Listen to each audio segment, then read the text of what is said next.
ఇంతకుముందు వీడియోలో ధ్యాన సాధన కనుమరుగు కాకుండా చూసుకోవడం మన విధి అని అనుకున్నాం కదా. అసలు ధ్యాన సాధన కనుమరుగు ఎలా అవుతుంది అంటే దాని గురించి తెలియకపోవడము, తెలిసినా సాధన చేయకపోవడము, సాధన మొదలుపెట్టినా పూర్తి అయ్యేంత వరకు ఉండకపోవడం, అంటే ఫలితం సాధించకపోవడం, మరియు ఇతరులకు బోధించకపోవడం వల్ల మరియు మత మార్పిడుల వల్ల ధ్యాన సాధన కనుమరుగవుతుంది. మన మతం, మన గ్రంథం, మన ధర్మం మనకు స్పష్టంగా శాస్త్రీయంగా అర్థమైతే, దాని ఫలితాన్ని స్పష్టంగా అనుభవిస్తే, దానిని పిల్లలకు నేర్పిస్తే అప్పుడు పిల్లలు దాన్ని మత మార్పిడి నుండి రక్షించుకోవాలనుకుంటారు, రక్షించుకోగలరు కూడా. కనీసం ఈ రోజుల్లో మన సంస్కృతిని, మన గ్రంథాన్ని విమర్శిస్తున్న వాళ్ళ ముందు వాదనలో కూడా నిలబడలేకపోతున్నాం. ఎందుకంటే ఆ గ్రంథాల్లో ఏముందో తెలియదు కనుక.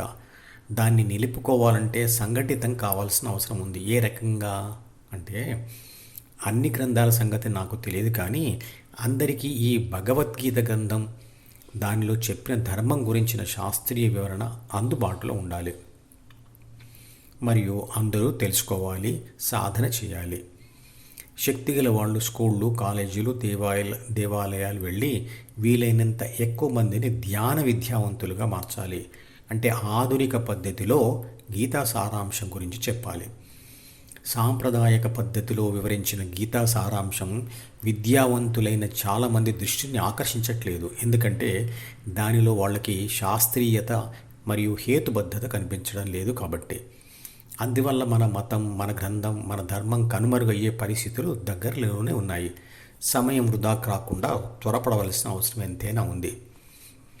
ధర్మో రక్షతి రక్షితః అంటే ధర్మాన్ని, అంటే ధ్యాన విద్యను ఇంతకుముందు చెప్పిన విధంగా రక్షిస్తే అది మీలో పరివర్తనకు నాంది అయ్యి మిమ్మల్ని, మీ కుటుంబాన్ని, మీ తర్వాత తరం వాళ్ళని కూడా రక్షిస్తుంది.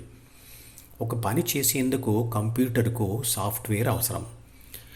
అలా కావలసిన సాఫ్ట్వేర్ను నిర్మించడంలో, అంటే డిజైన్ చేయడంలో అతి తక్కువ సూచనలతో మరియు సమాచారం, అంటే డాటాతో రాసే సాఫ్ట్వేర్ని ఉత్తమ సాఫ్ట్వేర్ అంటారు.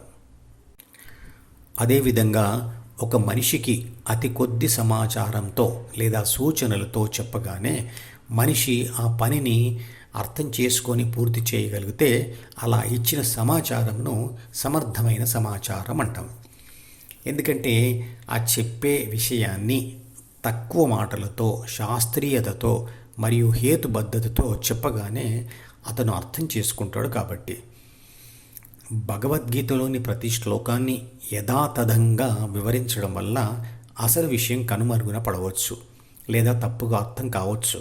కాబట్టి నేను రాసిన ఈ వ్యాసాలలో 4-5 శ్లోకాలకు కలిపి వాటి అంతరార్థం మాత్రం చెప్పడం జరిగింది. భగవద్గీతలో చెప్పని కొన్ని విషయాలను కూడా మీరు బాగా అర్థం చేసుకునేందుకు, శాస్త్రీయత లోపించకుండా ఉండేందుకు వాటిని ఇందులో పొందుపరిచాను. కారు ప్రయాణం మొదలుపెట్టినప్పుడు రోడ్డు యొక్క స్థితిగతులు, నడుస్తున్న మనుషులు లాంటి వాటికి అలవాటు పడేంత వరకు మనం చాలా జాగ్రత్తగా భద్రతను దృష్టిలో పెట్టుకొని నెమ్మదిగా కారు నడుపుతాము. కానీ సమయం గడిచిన కొద్దీ, రోడ్డు పరిస్థితులు అలవాటు పడిన కొద్దీ మనం అనుకోకుండానే వేగం పెంచుతాము. అదేవిధంగా ధ్యానంలో కూడా ఫలితాలు మొదట్లో నెమ్మదిగా వస్తుంటాయి. ధ్యానం మందకొడిగా జరిగినట్లు అనిపిస్తుంది, కొంచెం విసుగ్గా ఉంటుంది. కానీ పట్టు బిగించిన కొద్దీ ఫలితాలు వేగంగా రావడం మొదలవుతుంది. దాంతో ఆసక్తి, ఉత్సాహం, ధైర్యం పెరుగుతుంది, పట్టు పెరుగుతుంది. ఈ విధంగా చివరికి వచ్చేసరికి చాలా వేగంగా ఫలితాలు వస్తూ ఉంటాయి. నేను చెప్పిన కొన్ని వైజ్ఞానిక విషయాలు భగవద్గీత శ్లోకాలలో ఉన్నాయా లేదా అని మీకు అనుమానం అక్కర్లేదు. ఎందుకంటే నేను చెప్పిన అదనపు విషయాల వల్ల లేదా వదిలేసిన వాటి వల్ల భగవద్గీత మూల సిద్ధాంతం లేదా అర్థం ఈ వివరణలో చెడదు. ఉదాహరణకు, తుపాకీతో పులి చనిపోయిందని ఒక్క మాటలో అన్నా, తుపాకీలోని బుల్లెట్ను పేల్చడం వల్ల ఆ బుల్లెట్ స్పీడ్గా వచ్చి తగలడం వల్ల, శరీరంలో ఆ బుల్లెట్ దూరడం వల్ల, రక్తం కారడం వల్ల పులి చనిపోయింది అన్నా ప్రధాన విషయంలో ఏమీ తేడా పడదు కదా.